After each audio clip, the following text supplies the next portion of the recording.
En la 1. Una vez terminados los comicios de este año, hemos decidido invitar a los presidentes de los principales partidos políticos a analizar los resultados de las elecciones de este año, así como las perspectivas de cada uno de ellos rumbo a la sucesión presidencial. El primero en haber aceptado nuestra invitación ha sido el presidente del Comité Ejecutivo Nacional del PRI, Enrique Ochoa Reza, quien está a punto de cumplir un año como dirigente y acaba de ganar 2 de 4 elecciones, las gubernaturas de Coahuila y desde luego la más importante de todas, la del Estado de México. Enrique, buenas noches, gracias por haber aceptado la invitación. Leo, muchas gracias por esta oportunidad y siguiendo el debate que hubo previo a esta participación, estoy con todavía más ganas de que podamos conversar sobre los avances de la democracia mexicana, en la cual yo creo profundamente, al igual que creo en la participación libre de la ciudadanía, cuando vota a favor del PRI y cuando vota en contra. Y también hay que subrayarlo, lo importante que son los ciudadanos para organizar, vigilar y contar los votos el día de la elección. Mi reconocimiento para todos ellos. Bueno, déjame preguntarte, porque a mí me hicieron perder mucho dinero, los priistas, porque yo sí pensé que iban a perder. Lo dije en esta mesa. Pues, y te voy a decir por qué, Enrique, porque veo un ambiente muy antipriista en el país entero. ¿Ustedes también lo ven así? Nosotros nos llevamos varias lecciones, Leo, de ese sentimiento anti-PRI, que estamos convencidos que es mucho más potente el sentimiento anti-López Obrador en el país. Y claramente nos llevamos también lecciones de aquellos electores que no encontraban en nosotros su primera opción, pero que ante el reto de que no avanzara el populismo autoritario de López Obrador, decidieron apoyarnos. A esos electores les decimos que entendemos puntualmente su mensaje. Estamos profundamente conscientes que tenemos que transformarnos para ofrecerles mejores condiciones de gobierno y que debemos de escucharlos de una manera muy atenta para que de manera también autocrítica podamos seguir cambiando. Ahora, pero por el mismo lado también hay que reconocer que hay una potente base de votación priista, de priistas y simpatizantes del PRI en toda la República, que están también ávidos de participar en política y que lo hacen de manera libre. Y yo pienso que esa base muy importante de ciudadanos libres que participan en política a través del PRI son también la fortaleza que nosotros tenemos y con la fortaleza con la que construiremos una ruta para vencer a López Obrador en el 2018 y salvar a México del populismo autoritario en que lo quiere meter. Ahora, dime una cosa, ¿estarás de acuerdo que este sentimiento antipriista, que lo comenzamos a ver el año pasado, de hecho tú estás aquí como dirigente nacional del PRI por los malos resultados que ocurrieron el año pasado, tiene que ver con el tema de la corrupción, Enrique? La gente está enojadísima con la corrupción y tú seguramente habrás visto que en las encuestas el partido que más identifica a la gente con la corrupción es al PRI. Absolutamente, y en ese sentido a mí me indigna la corrupción, como le indigna a la inmensa mayoría de los priistas que claramente no se sienten identificados con los actos que han quedado muy señalados de aquellos exgobernadores que le faltaron a la ciudadanía. Nuestra posición política es muy clara, Leo, que los corruptos terminen en la cárcel, que se recupere el dinero que se robaron y que se regrese al pueblo de México. Pero también que construyamos instituciones anticorrupción que nos ayuden a prevenir, investigar y castigar los actos de corrupción y de impunidad que tanto lastiman a nuestro país. Porque, Leo, la corrupción no es un problema nuevo. No. Este problema viene de generaciones que en el pasado no pudieron resolverlo con puntualidad en nuestro país. Pero sí se le salieron del redil muchos gobernadores, Enrique, la verdad. Y ciertamente tenemos que seguir actuando en la materia, porque ninguna administración pasada, de ningún partido político, incluyendo los 12 años de gobiernos panistas, hubo acciones concretas en contra de la corrupción, Leo. En esta administración se actuó en contra de la maestra Elvester. Ahora Morena y López Obrador la quieren restablecer políticamente a su favor. Imagínate, lo peor del sistema educativo. Por otro lado, hay múltiples gobernadores de distintos partidos políticos que están en prisión precisamente en esta administración que está investigando los actos de corrupción. Y en esta administración se está impulsando un nuevo sistema nacional anticorrupción que debe de ser encabezado por ciudadanos de prestigio que permitan tener la certeza para toda la ciudadanía de que estamos combatiendo de manera firme y con las mejores prácticas internacionales los temas más importantes de corrupción y de impunidad para salvar esta generación, pero también para el beneficio de nuestros hijos y de nuestros nietos. Hablando del tema de la corrupción, Enrique, tú lo has leído, se habla mucho de compra de voto en el Estado de México y en Coahuila. Esa acusación es una falsa, corrupción. Pero esa acusación es pero falsa. estarás de acuerdo que tratar de comprar el voto es corrupción. Pero no sucedió. Y esto es muy importante que lo digamos, Leo. De verdad, a ver, vamos a decirlo con toda puntualidad. Yo escuché el debate que hubo previamente. La ley establece, la ley electoral en el Estado de México establece perfectamente cuándo puede un gobierno llevar a cabo los actos de gobierno que son necesarios para la sociedad. La prestación de programas sociales, la construcción de infraestructura, los servicios de educación y de salud no se deben de interrumpir en democracia alguna porque hay un proceso electoral. Se permite, de hecho, que continúen esos programas. Lo que no se permite es que ningún funcionario público, federal o estatal, pida el voto en función de esos programas, ni que tampoco pida el voto para candidato alguno o para sí mismo.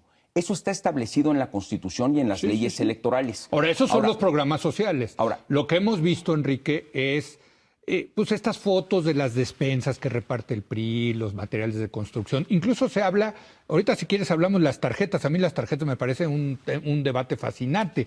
Pero se habla de lana, dinero, que repartió el PRI dinero para comprar votos el día de la jornada electoral. De ninguna manera eso es falso y no hay prueba alguna. Las afirmaciones que se sostienen en democracia deben de estar acompañadas de pruebas, Leo. El Partido Morena, el Partido Acción Nacional o el PRD tienen la oportunidad de presentar pruebas sobre sus dichos. Veamos qué han presentado hasta este momento. En la acusación que hizo Morena de una participación creciente del gobierno federal sobre programas sociales, lo que pudo acreditar ante el Tribunal Electoral fueron 9 eventos donde participaron autoridades del gobierno federal en el Estado de México. ¿En qué fechas? En las fechas que estaba permitido precisamente por la ley y que claramente se establece en la ley que no se debe de interrumpir los actos de gobierno ni la prestación de los servicios sociales. Pero lo que me interesa más, y quiero ser muy enfático con esto, y aunque me lo vuelvas a contestar. ¿Cómo no?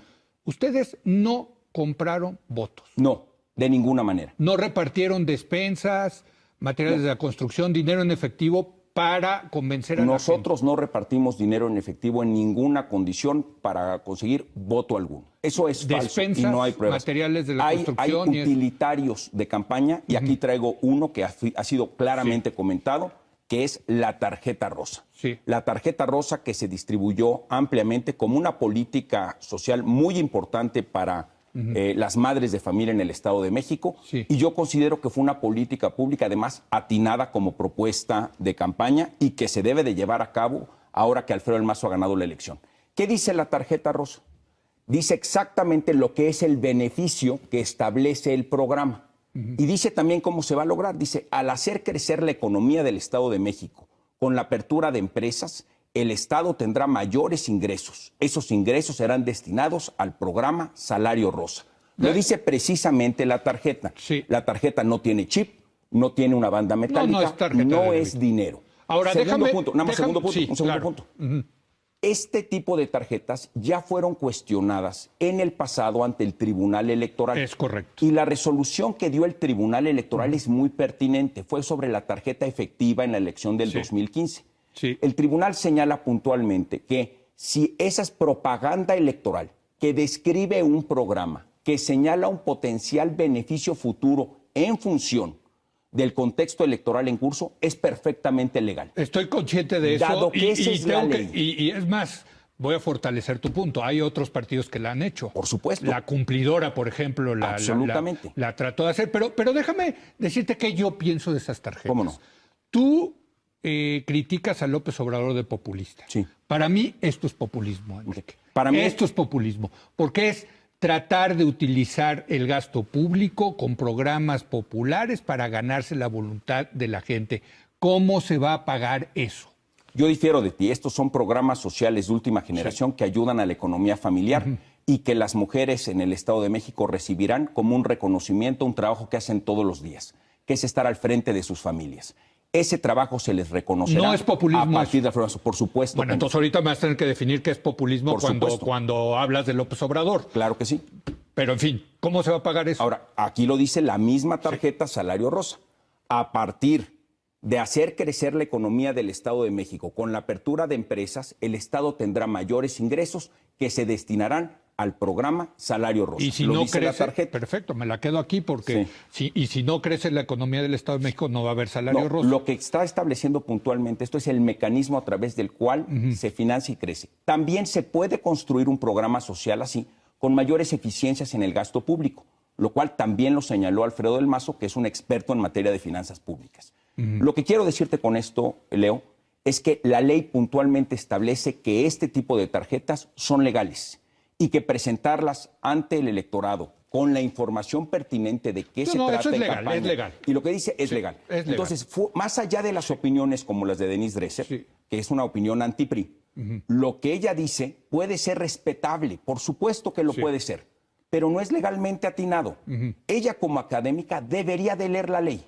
Debería de leer las sentencias del Tribunal Electoral y eso ayudaría a fortalecer la vida democrática de México. Déjame. Establecer puntos de vista de una posición semiacadémica, donde no se revisa la ley y las sentencias del tribunal y se critica, como ella lo hace, a la autoridad electoral, es irresponsable. Bueno, Yo lo que sostengo es que la autoridad electoral ha hecho su trabajo, ha obedecido puntualmente a la ley, y yo defiendo la democracia que hacen los ciudadanos de este país. Déjame irte al caso del Estado de México. El PRI como partido sacó menos votos que Morena.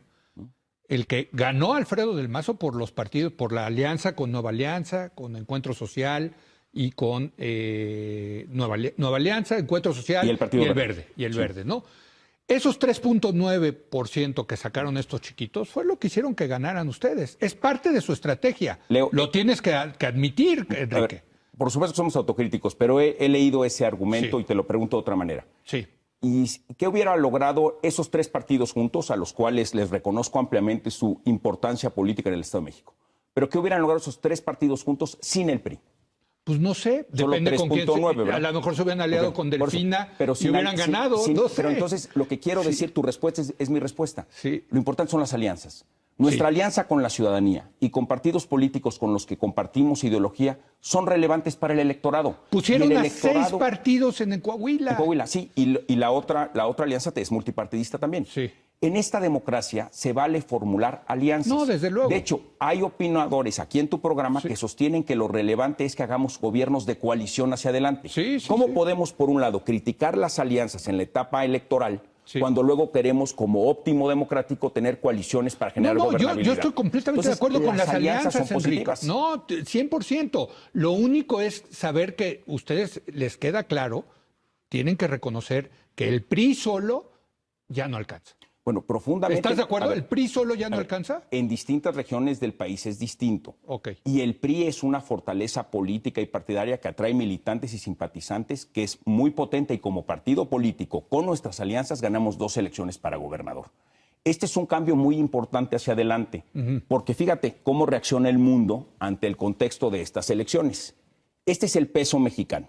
Se ha fortalecido de manera notable en los días posteriores al día de la elección. ¿Qué está pasando? Los mercados nacionales e internacionales están reconociendo la fortaleza que tiene nuestra perspectiva económica de futuro a partir de los resultados electorales. He leído múltiples editorialistas que están encontrando las causas, pero todos coinciden que esto se debe a que perdió Morena en el Estado de México. No necesariamente que ganó el PRI, que perdió Morena, Enrique. Pero esta es una discusión, perdóname, Leo, pero esta es una discusión un tantito bizantina, te lo pongo en términos futbolísticos. Es como cuestionar que las Chivas son campeones porque si perdió Tigres o porque ganó el Guadalajara. No, pero de estos los mercados sí, porque lo que le perdió Morena. nervioso. ¿Quién le ganó a Morena? Sí, el PRI. Gracias. Entonces, ¿qué vamos a hacer hacia adelante? Volverle a ganar en el 2018 con el voto crítico, con el voto pensante, con el voto razonado de las mexicanas y de los mexicanos que no quieren vivir en un país que sufra, como Venezuela sufre, del populismo autoritario que propone Morena y López Obrador. Me están matando los productores, que me tengo que ir a una pausa y quiero regresar con el 18. Y quiero que definamos, cuando dices populista y autoritario, ¿a qué te refieres con López Obrador? Porque a mí, perdóname, a lo mejor me paso de neoliberal, pero a mí estas tarjetitas me parecen de un populismo. ¿Qué te puedo decir? En fin. Leo, lo platicamos. Lo platicamos. Regresamos en un momento más con Enrique Ochoa.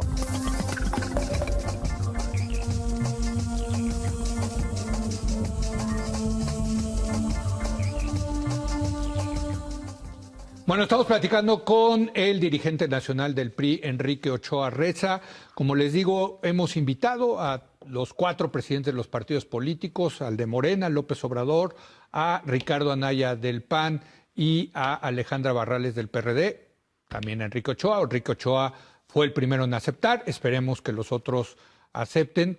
Pues luego se esconden, mano, ¿no? Se esconden, no Leo. no quieren debatir, hay que reconocerle que por lo menos el PRI aquí está.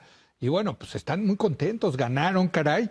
Y claramente yo lo que veo desde la noche de la elección es que ustedes ya empezaron en la pelea contra López Obrador, ¿eh? Nosotros estamos convencidos que hacia el 2018 México tendrá una elección fundamental en su historia. Es una elección de Y, Leo, entre el populismo autoritario que no ha beneficiado a ningún país de América Latina donde ha entrado. No hay un solo país de América Latina que haya salido del populismo autoritario más rico o más justo o menos corrupto.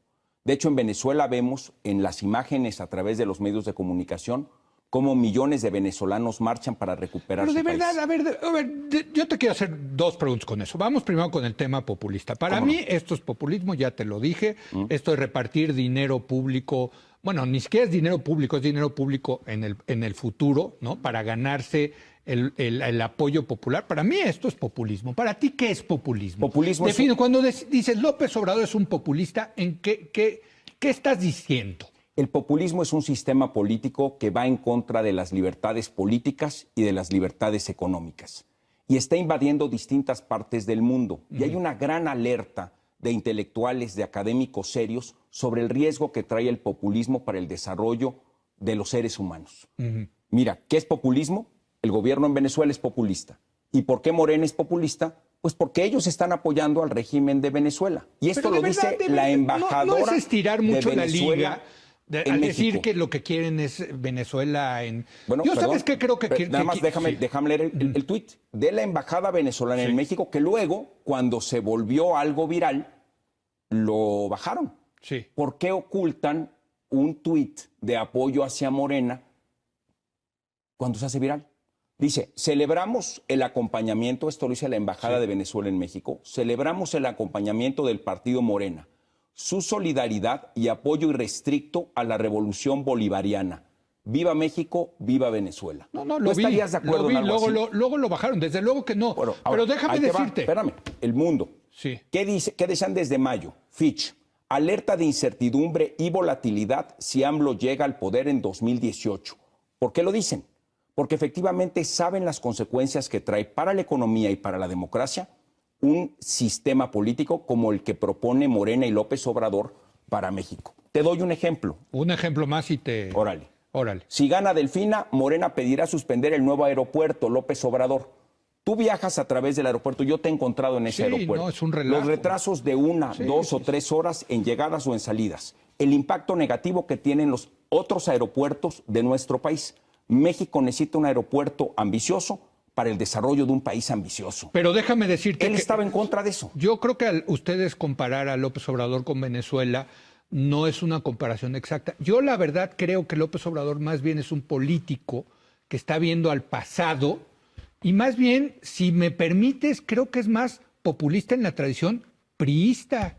La del negativo pasado. Pues en Echeverría, digamos. Yo creo que él está pensando en una intervención más activa del Estado, en este tipo de programas sociales. En fin, yo lo veo más bien como el populismo de tu partido, que tu partido ha transitado y ha cambiado muchísimo. Pero ¿por qué no decir? Déjame decirte que no estoy de acuerdo. O sea, por supuesto que vemos una distancia muy clara, ideológica y conceptual y sobre el mundo en general, entre lo que plantea López Obrador y lo que nosotros estamos convencidos que debe ser la ruta para México. No estamos a favor de que los mexicanos tengan en sus niñas y en sus niños espacios de educación de calidad, donde los maestros encuentren el respeto a sus derechos profesionales. Ustedes tienen que estar a favor de las reformas, claro. Estamos profundamente a favor de ellas. Por otro lado, tienes a López Obrador que involucra en su campaña en el Estado de México a lo más negativo del sistema educativo del pasado.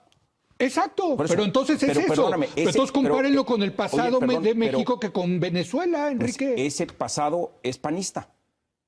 Bueno. Porque la maestra Elbester tuvo el mayor de sus apoyos y el control sobre la Secretaría de Educación Pública a través de su yerno en el sexenio de Felipe Calderón.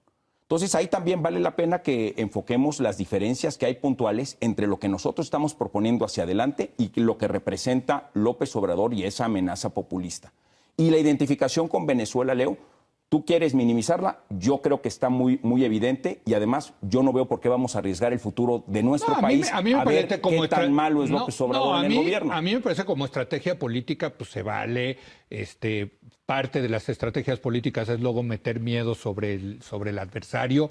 Creo que es muy común y corriente. Déjame decirte una cosa, los mercados financieros nacionales e internacionales están reconociendo puntualmente que la derrota de Morena y de López Obrador en el Estado de México por la coalición que encabezó el PRI y con Alfredo del Mazo a la cabeza ha arrojado un fortalecimiento del peso mexicano. Eso me lleva a, porque ya se nos está acabando el tiempo y tengo muchas preguntas que hacerte, que es el tema, yo creo que la elección del 2018 va a ser López, anti-López, o sea, es decir, los que apoyan a López Obrador y los que van a estar en contra de López Obrador.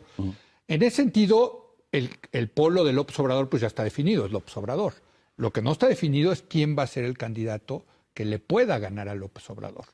A ustedes le funcionó en el Estado de México porque se cayó Josefina, se cayó el PAN. ¿Estás de acuerdo? Bueno, acabó en cuarto lugar, sí, con la peor campaña en términos negativos que has visto. ¿Qué les convendría a ustedes? Que se caiga el PAN, ¿no? Y que se fragmente el voto con el PRD. Mira, yo te diría, Leo, que ahorita estamos concentrados en nuestra Asamblea Nacional en discutir precisamente cómo vamos a aliarnos con la ciudadanía y con otros partidos políticos con miras a la elección muy importante del 2018. ¿Van a cambiar las reglas? Vamos a revisar lo que sea necesario revisar en esta Asamblea Nacional. Para abrir el abanico de posibles candidatos del PRI. Tenemos un abanico muy grande a la fecha con los estatutos pero hay que unos tenemos vigentes. que estarían impedidos, ¿no? Con esas reglas. No lo veo yo así. Yo creo que los estatutos del PRI establecen las reglas muy claras a partir de las cuales podemos evaluar los nombres de las mujeres y de los hombres que podrán participar. Pero para eso es la Asamblea Nacional. Pero sí podrían cambiar reglas. La Asamblea Nacional es precisamente el órgano de decisión máximo que tiene el PRI y vamos a la Asamblea Nacional con varios propósitos. Uno de ellos es revisar puntualmente estos temas y otro de ellos es proponerle a la ciudadanía las propuestas concretas de solución a los problemas, la visión de mediano y de largo plazo para México y las ideas a partir de un análisis crítico y autocrítico que nos permitan recibir su voto mayoritario. Esto es en agosto, ¿verdad? Se está llevando a cabo ya hemos tenido más de 1000 reuniones de la Asamblea Nacional en todos los estados de la República, salvo en los estados que tenían elecciones ahora en el verano y que tendrán sus reuniones en las semanas por seguir. Y tendremos más reuniones con los sectores, las organizaciones, las asambleas estatales. Pero mi punto y la Asamblea tendrá su fecha cúspide en la segunda semana de agosto. Correcto. ¿Cuándo va a haber candidato del PRI, Enrique? En el primer trimestre del año entrante. ¿De verdad se van a esperar hasta el primer trimestre? Así es, Leo, porque así lo establece también la ley electoral. Por eso, pero la ley pero por ejemplo hay un candidato que así lo establece la ley electoral y que lleva ya varios años en campaña, que es López Obrador. Ese tema es bien importante, Leo, porque ya hay un antecedente del Tribunal Electoral de declarar nula la elección en Zacatecas capital porque la candidata de Morena hizo actos anticipados de precampaña y de campaña bajo esta figura de defensora de la soberanía. Lo mismo hizo Delfina Gómez. La candidata en el Estado de México de Morena también incurrió en esta misma práctica ilegal de hacer actos anticipados de precampaña y de campaña. O sea que si gana López Obrador, ustedes van a argumentar en el tribunal que hubo actos anticipados de campaña. Lo que te quiero decir es que aquellos partidos que están constantemente violando la ley electoral luego salen como malos perdedores y alegan que hay elecciones que no les favorecen por una cantidad de cosas que nunca han presentado prueba alguna.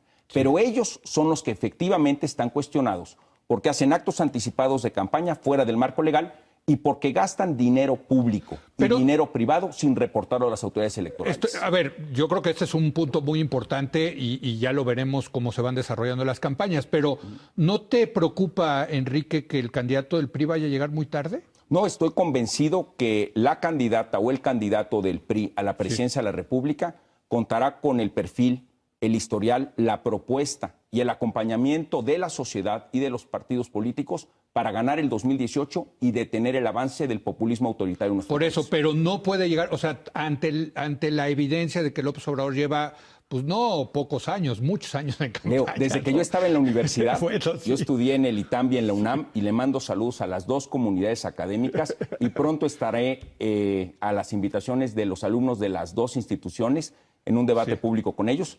Pero ciertamente, desde que yo estaba en la universidad, López Obrador ya estaba en la obsesión por ser aspirante a la presidencia. Yo creo que el PAN se van a adelantar y van a... A ver, yo creo que para finales de este año va a haber también ya candidato del PAN o muy perfilado candidato del PAN. Pues nosotros tenemos la secuencia correcta. Primero, ¿cuál va a ser nuestro programa, nuestro proyecto? Las ideas a partir de las cuales vamos a pedir el apoyo de la ciudadanía.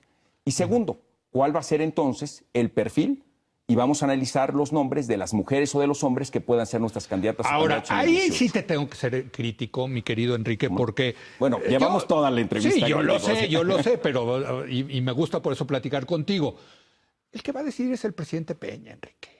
¿Por qué no admitirlo? Bueno, vamos a un procedimiento primero. A ver, el presidente Peña Nieto va a ser el que en la soledad de su despacho va a decidir es fulanito de sutanito. Leo, sin lugar a dudas, la opinión del presidente de la República es fundamental.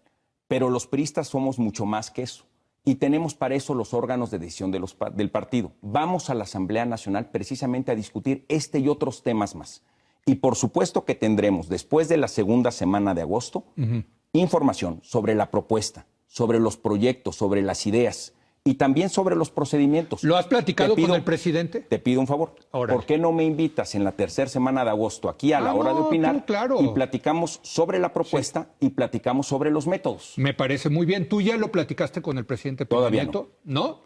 O sea, ¿no has platicado de esto sobre Todavía no. Oiga, ¿cómo le vamos a ser presidente? Dígame, a ver, vamos. ¿No? Todavía no. Ah, ¿de veras? ¿De verdad? Sí, pero bueno. si me invitas más adelante te voy a poder platicar y a todo el auditorio de lo que concluimos en la Asamblea Nacional. Y yo creo que es muy importante porque nosotros somos, junto con la ciudadanía, quienes vamos a detener el avance del populismo autoritario en este país. Ahora, claramente cuando me dices, regresamos a lo del populismo autoritario de López Obrador, ustedes ya no ven que la bronca es contra el PAN, entonces, o sea, claramente al PAN... digamos que Ricardo Anaya se ha vuelto un aprendiz joven de López Obrador y eso es terrible porque en Coahuila... ¿O sea, es otro populista autoritario? Pues, no tanto, yo creo que está más bien en la fase como que está aprendiéndole porque no reconoce sus derrotas. Fíjate, el año pasado en esta mesa, Anaya estaba feliz de haber ganado la elección de Durango. Sí. La ganó el PAN el año pasado por menos de 25,000 votos, Durango. Bueno, ahora han perdido Coahuila por 31,000.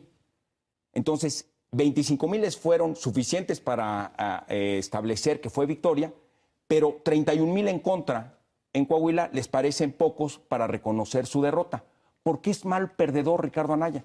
Porque está pensando en la condición de ser candidato de su partido. Pues sí. Pero no puedes poner las hecho. Condiciones electorales de un estado tan importante como Coahuila. No puedes poner en duda la participación de miles de ciudadanos coahuilenses, las instituciones de Coahuila, por tu aspiración personal poco válida. ¿Ustedes quién preferirían como candidato del PAN? No, esa es decisión de todos los partidos políticos. No, pero a ver, ¿a poco no han hecho estudios para ver a quién le convendría el PRI? ¿Si a Margarita o a Ricardo? La verdad, no, y no es un tema que voy a revisar. Lo que sí voy a revisar... están haciendo ya estudios de quién les conviene a ustedes del PRI? No, lo que estamos haciendo es primero preparando en la Asamblea Nacional los procedimientos para poder escoger candidatos. Pero ya empezaron a levantar encuestas y bien, ya aquí las presentan, ¿no? Mira, a mí me queda muy claro que hay quienes están siempre en la aspiración en distintos partidos políticos y levantan constantemente el dedo de que quieren participar en la campaña presidencial. Pero muy pocos de ellos nos han dicho por qué. Sí. O sea, más allá de su aspiración personal, la aspiración personal de Ricardo Anaya o la de otros. Bueno, López Obrador sí tiene su libro, ¿eh? Y ese libro me permite decirle que es un populista autoritario y que debemos de cuidar que México no caiga en sus manos. Una última pregunta. ¿Tú te descartas? Si yo no tengo participación en ese proceso, yo soy presidente de mi partido y no podemos ser árbitros y jugadores. ¿Y Anaya sí? No, debería, pero ahí lo tienes y ahí está el desfiguro que está haciendo en Coahuila, que en vez de reconocer la elección, te doy otro dato. Bueno, también no la está reconociendo Margarita, hay que decir. Pero en el caso de Anaya, él es el presidente del partido y ya vivió el año pasado las victorias que lo hicieron de alguna manera importante en la política panista. Ahora tiene una mala jornada electoral, él y sus candidatos. Y como demócrata debió de haber reconocido que los resultados no le favorecieron. Pero ¿cuál fue su actuar? Salió a las 6 de la tarde a decir que había ganado todo. vino a esta mesa a decirlo también. Yo le dije, Joaquín, te vas a comer tus palabras. Ya se las comió y en vez de tener que reconocer eso, está inventando fraudes sin presentar pruebas, sin afirmar ningún elemento más allá de un escandaloso ejercicio de retórica que lo hace ser un aprendiz de López Obrador. Todos nos vemos la tercera semana de agosto y Sí. platicamos de lo que pasó en la Asamblea y a ver si ya para entonces fuiste a platicar a Los Pinos con el presidente. Hasta el primer trimestre del año que entra sabremos candidatos. Oye, nada más permítame hacer una cosa. Sí. Le mando un saludo a mi esposa Greta. Hoy tuvo una operación, está ahorita en el hospital viéndonos y le quiero dejar un beso y decirle que voy a cuidar perfectamente a Sofía María, nuestra niña de 3 años, mientras ella se recupera. No, bueno, pues yo hago extensivo, aquí la conocemos, aquí la he Muchas traído gracias. a Greta, que salga todo bien. mi Muchísimas querido gracias. Enrique, gracias por haber venido. No, gracias a ti por permitirme estar aquí con esta apertura de siempre. Claro, así es. Gracias, Enrique Ochoa. Gracias a usted. Buenas noches.